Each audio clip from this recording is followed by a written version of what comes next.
আব্দুল্লাহ এসে রাসূলুল্লাহকে সালাম দিলেন, ইয়া রাসূলুল্লাহ, ইয়া হাবিবাল্লাহ,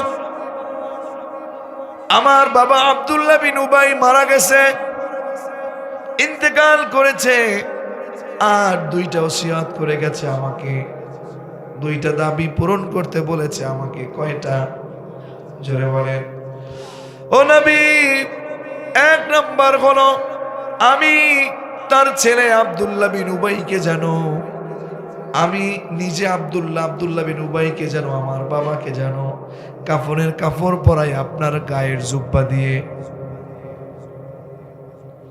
কয়টা দাবি করেছে? কয়টা ওসিয়ত? দুইটা ওসিয়ত। ও আল্লাহ, ও আল্লাহ, আমাদের ঈমানটাকে আপনি বৃদ্ধি করে দেন, আমাদের ঈমানের ভিতরে নিফাকি দিয়েন না। পরে না আমিন। বিশ্বনবীর কাছে এসে বললেন, ইয়া রাসূলুল্লাহ, ইয়া হাবিবাল্লাহ, আমার বাবা মারা গেছে। আল্লাহ রাসূল বললেন, ইন্না লিল্লাহ। সাথে সাহাবী আছে কয়জন? সবাই বললেন না, আরো জোরে। 22 জন সাহাবী ছিল। বিশ্বনবীকে বললেন, ও রাসূল, দুইটা ওসিয়ত। নাম্বার 1, আপনার জুব্বা দিয়ে আমার বাবার কাফন পরাতে বলেছে। 2 হলো আমার বাবার জানাজা আপনাকে করতে বলেছে। 22 জন সাহাবী রাসূলুল্লাহর সাথে বসা। ওই ছেলেটা বলতে দেরি রাসূলুল্লাহ দাঁড়ায় গেলেন। আল্লাহু আকবার। দাঁড়ায় গেলেন, গায়ের জামাটা কিংবা কোনো বর্ণনায় চাদর খুলবার জন্য তিনি প্রস্তুতি নিলেন, খোলা আরম্ভ করলেন। রাসূলুল্লাহ দাঁড়ায় যাওয়ার সাথে সাথে সাথে লোক ছিল কয়জন? 21 জন দাঁড়ায় গেলেন, একজন দাঁড়ায় না। নাম কি? 22 জন দাঁড়ায় গেলেন, একজন দাঁড়ালেন না। বলে, রাসূল, না, আপনি এই কাজ করতে পারেন না। কি করে আপনি ওরে জামা দেবেন? কি করে ওর আপনি জানাজা পড়াবেন? এই লোকটা তো যুদ্ধের ময়দান থেকে পেছন থেকে অনেক অনেক শত শত লোকদেরকে নিয়ে পালিয়ে এসেছে, ঠিক কিনা? এই লোকটা আল্লাহর জমিনে কোরআনের আইন বাস্তবায়নের সবচেয়ে বেশি গাদ্দারি করেছে, বিপরীত করেছে। এই লোকটার জানাজায় তো আপনি রাসূল যাইতে পারেন না। এর কাফনের কাপড় পরাতে তো আপনি আপনার জামাটা দিতে পারেন।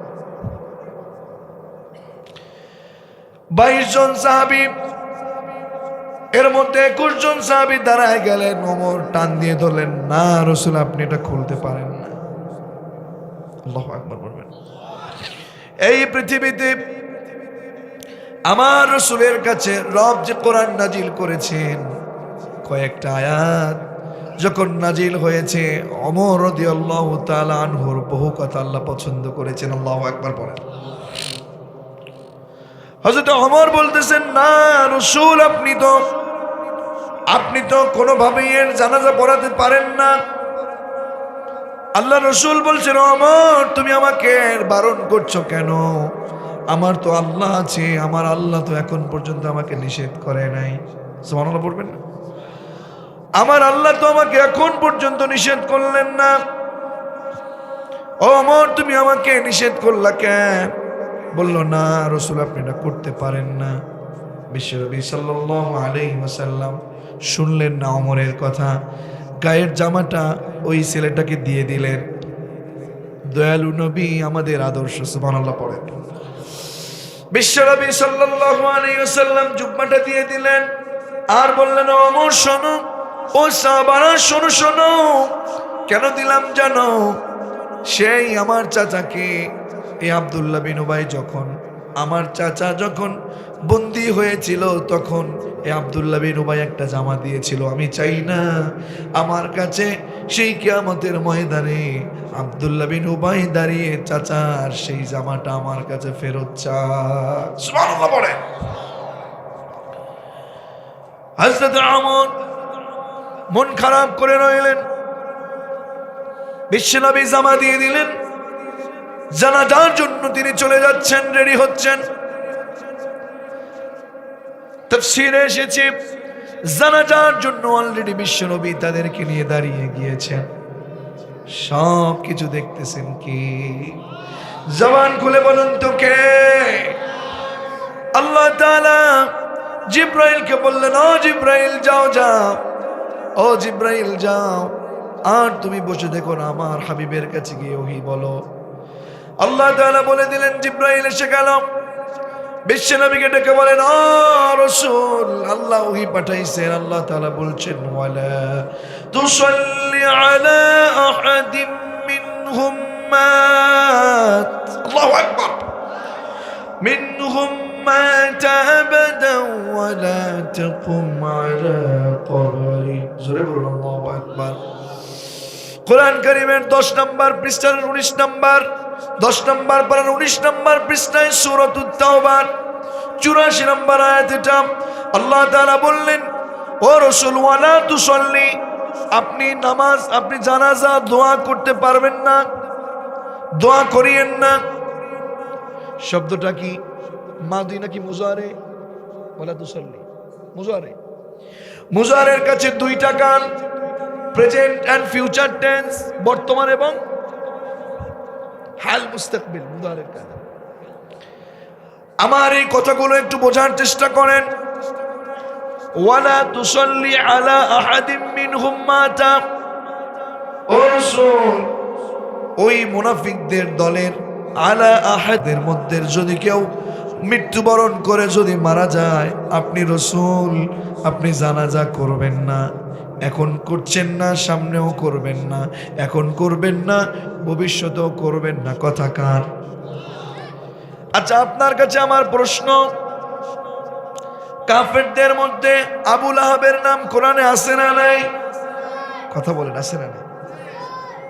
তাহলে আবু লাহাব, তাব্বাত ইয়াদা আবি লাহাবি ওয়া তাব, আবু লাহাবের নামটা আল্লাহ তাআলা কোরআনে দিতে পারলেন।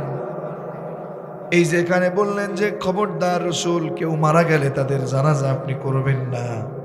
প্রশ্ন হলো, আল্লাহ কি আব্দুল্লাহ বিন উবাইয়ের নাম জানে না? কথা বলেন না কেন? তাহলে আল্লাহ দিলেন না কেন? প্রশ্ন আছে না নাই? আল্লাহ তাআলা আব্দুল্লাহ বিন উবাইয়ের নাম জানে না, কথা বলেন, এরপরে দিল না কেন? তার মানে রাসূল, ওয়ালা তুসাল্লি আলা আহাদিম মিনহুম মাতা মিনহুম, আল্লাহ এখানে, আল্লাহ তাআলা এখানে ওয়ালা তুসাল্লি আলা আব্দুল্লাহ বিন উবাই বলতে পারতেন, আহাদিম মিনহুম মাতা না বলে আব্দুল্লাহ বিন উবাই বলতে পারতেন, বললেন না। তার মানে হলো, রাসূল, আমি রব আপনাকে নির্দেশ দিলাম, এই পৃথিবীতে যুগে যুগে আপনিও যদি না থাকেন, আপনিও যদি না থাকেন, আপনার উত্তর শরীরের সমাজের মধ্যে থাকবে, ঠিক কিনা? এই যুগে ওই আব্দুল্লাহ বিন উবাইয়ের মতো যারা কোরআন বিরোধী, যারা আল্লাহর আইন বাস্তবায়নে অবিশ্বাসী ছিলেন, যারা আপনাকে নেতা মানতে চাইলেন না, যারা কোরআনের আইন বাস্তবায়ন করতে দেন না, যারা কোরআনের আইন বাস্তবায়ন হোক, দ্বীনের বিজয় হোক, এটা যারা চায় না, ভিতরে ভিতরে মুনাফিকি করে, আমি আল্লাহ আপনাকে বলছি না, ওদের একজনও আপনি তো জানাজা দিবেন না। কিয়ামত পর্যন্ত আপনার উত্তর শরীরাও যারা এমন থাকবে, তাদের জানাজা আপনি সহ আপনার উত্তর শরীরা করবেন না। আল্লাহু আকবার। আমাদের সমাজে আল্লাহর কোরআনের আইন বাস্তবায়ন হোক, এটা আমরা চাই কি চাই না? এমন অনেক লোক আছে আল্লাহর কোরআনের বিরুদ্ধাচরণ করে, আইন বানিয়ে বানিয়ে, কোরআনের কর্মী যারা, কোরআনের পক্ষে কাজ করে যারা, তাদের বিপরীতে বিভিন্ন সময়ে মিথ্যা মামলা, ষড়যন্ত্র হামলা, বিভিন্ন সময়ে বিভিন্ন ধরনের ষড়যন্ত্র এঁটে তাদেরকে শেষ করে দেবার পায় তারা করে। এমন লোক সমাজের মধ্যে আছে না নাই? আল্লাহ রাব্বুল আলামিন বললেন, না রাসূল, ওয়ালা তাকুম আলা কবরি, ওয়ালা তাকুম আলা কবরি। আব্দুল্লাহ বিন উবাই বলতে পারতেন, এখানে কবরে আব্দুল্লাহ বিন উবাইকে বুঝিয়েছেন, না রাসূল, আপনি দাঁড়াবেন না, তাদের কবরের পাশে আপনি দাঁড়াবেন না, তাদের জন্য ক্ষমা, জানাজা তো দূরের কথা, তাদের কবরের সামনেও দাঁড়াবে। বিশ্বনবী চিন্তা করলেন, আহারে, আমার সাথেই তো এই লোকটা একত্রে নামাজ পড়েছে, একত্রে আমার সাথে ইফতারি করেছে, না না, দেখি একটু ক্ষমা চাই, দেখি আল্লাহ ক্ষমা করে কিনা। সুবহানাল্লাহ বলবেন। আল্লাহ তার জন্য ক্ষমা চাওয়া শুরু করার, আল্লাহ রসুল তার জন্য ক্ষমা চাওয়ার জন্য আগ্রহ দেখালেন, ক্ষমা চাইতে শুরু করে দিলেন। সুবহানাল্লাহ, রসুলের কি দয়া ছিল যে আমার সাথে একত্রে নামাজ পড়ছে, ইফতারি একত্র করেছে, দেখিনি একটু কোনোভাবে মাফ আনা যায় ওর জন্য। আল্লাহু আকবার, কি দয়া রসুল। তার জন্য ক্ষমা চাওয়া শুরু করলেন। ও আমার কুষ্টিয়ার মুসলমান, বুঝেন, ক্ষমা যখন চাইতে গেল, আল্লাহ তাআলা জিবরাইলকে বলল, জিবরাইল বলো না কেন আমার হাবিবের কানে কানে বলে দাও, ইস্তাগফির লাহুম আও লা তাস্তাগফির লাহুম। রাসূল, আপনি ক্ষমা চান তাদের জন্য, আর ক্ষমা না চান, যা করেন আর তা করেন, আমার আল্লাহ তাআলা তাদেরকে ক্ষমা করবে।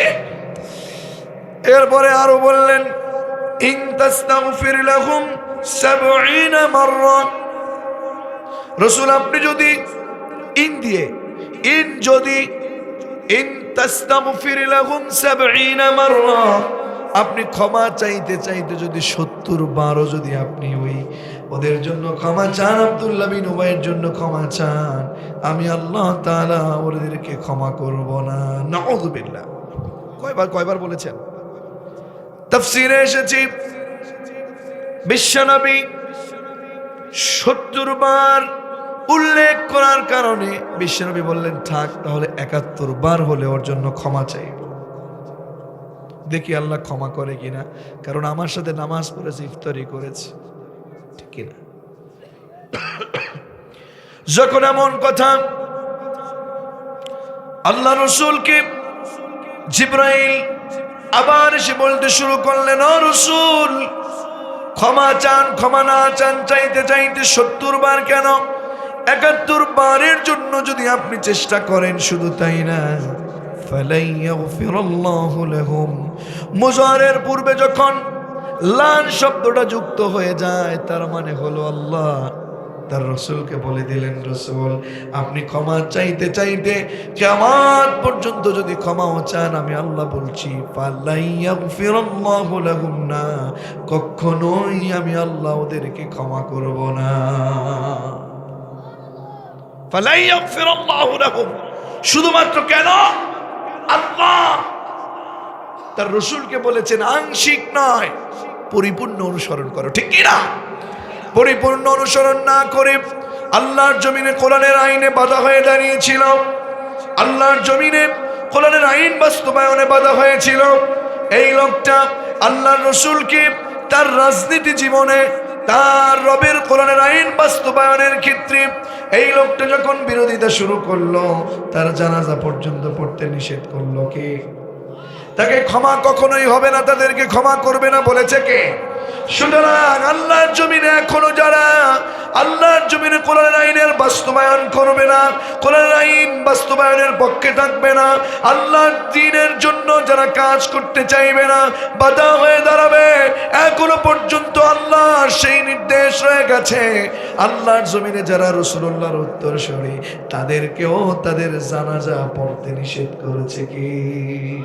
সুতরাং যারা আল্লাহর জমিনে কোরআনের আইন বাস্তবায়নের জন্য কাজ না করবে, আল্লাহর জমিনে যারা দ্বীন প্রচার এবং দ্বীনের বিজয়ের জন্য কাজ না করে বাধা হয়ে দাঁড়াবে, ওয়াল্লাহি তারা আর কেউ নয়, আব্দুল্লাহ বিন উবাইয়ের উত্তরসূরি। কথা বলো ঠিক না? আমরা তাদেরকে বলতে চাই দায়িত্বহীন কণ্ঠে, আমরা তাদেরকে বলতে চাই, তোমরা যে যত বেশি আক্রমণাত্মক হও না কেন, আলেম ওলামাদের বিপরীতে হামলা, মামলা, মুকদ্দমা, ষড়যন্ত্র, তোমরা যত কিছু তোমরা এখানে প্ল্যান করো না কেন, আমরা বলবো, আমরা আব্দুল্লাহ বিন উবাইয়ের দলের লোক নই, আমরা আবু জাহেল, উতবা, সাইবার উত্তরসূরি নই, আমরা আবু বকর, ওমর, আলী, ওসমানের উত্তরসূরি, খুবাইব, খাব্বাবের উত্তরসূরি। শত বাধা বিপত্তিকে উপেক্ষা করে আমাদের জীবনের তাজা রক্ত ঢেলে দিয়ে আল্লাহর জমিনের দ্বীন প্রতিষ্ঠার জন্য কাজ করব। কারা কারা কুষ্টিয়ার মুসলমান আছো, হাত তুলে রবকে দেখায় দাও।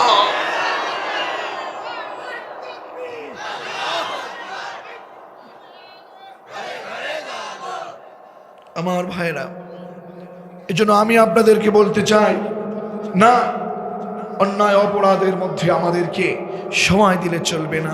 রাসূলুল্লাহকে আমাদের অনুসরণ করতে হবে আংশিক নাকি পরিপূর্ণ। যদি আপনি রাসূলুল্লাহকে পরিপূর্ণ অনুসরণ করেন, আল্লাহ বলছেন দুইটা পুরস্কার। কয়টা? সবাই বলেন কয়টা?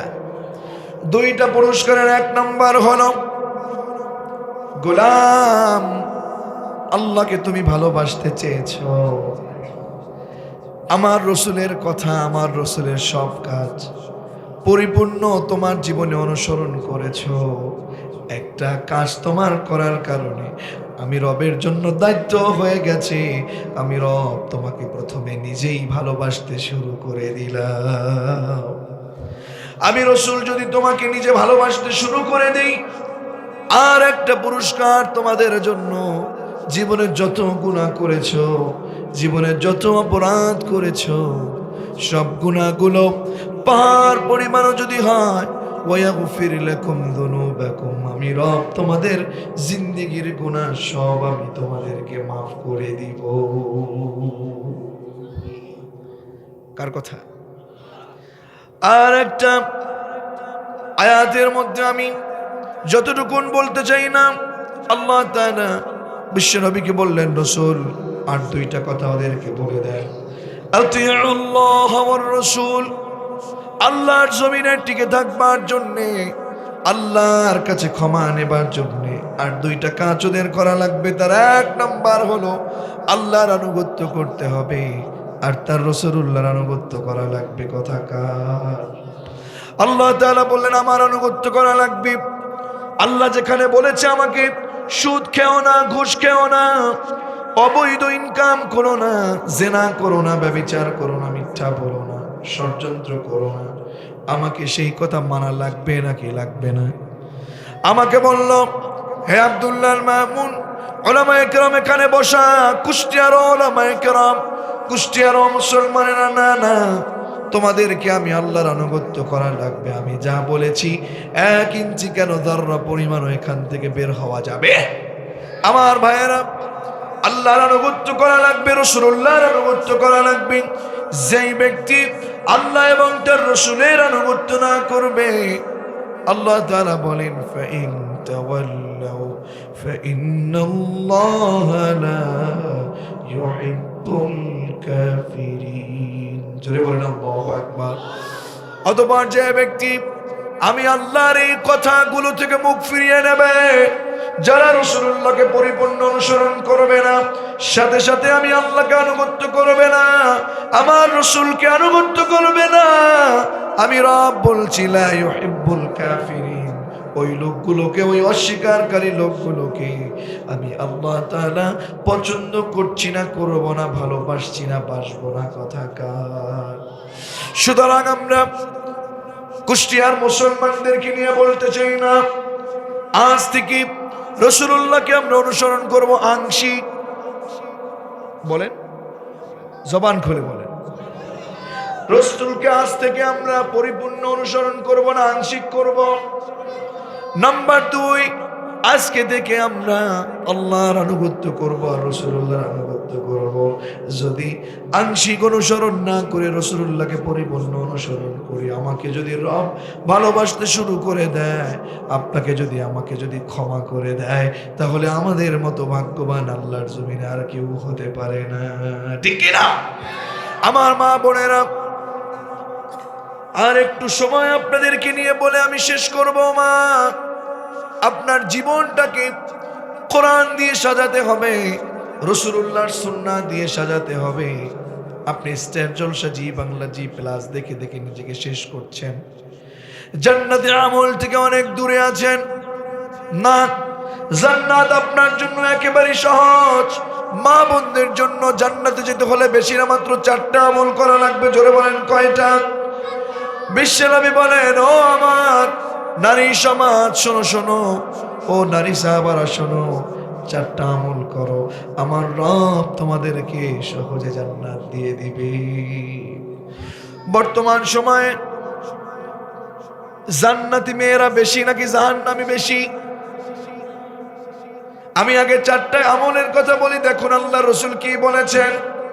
4টা আমল করবা। নাম্বার 1, আল মারআতু ইযা সাল্লাত খামসাহা, যেই মেয়ে আউয়াল ওয়াক্তে 5 ওয়াক্ত সালাত সময় মতো ওয়াক্ত মতো পড়বে, ওয়া সামাত শাহরাহা, আসছে সামনে রমাদান, রমাদানের সিয়াম পালন করবে, ওয়া আতাআত বালাহা, স্বামীর আনুগত্য করবে, ওয়া হাফিজাত ফুরুজাহা, তার লজ্জা স্থান এবং তার সতীত্বকে হেফাজত করবে।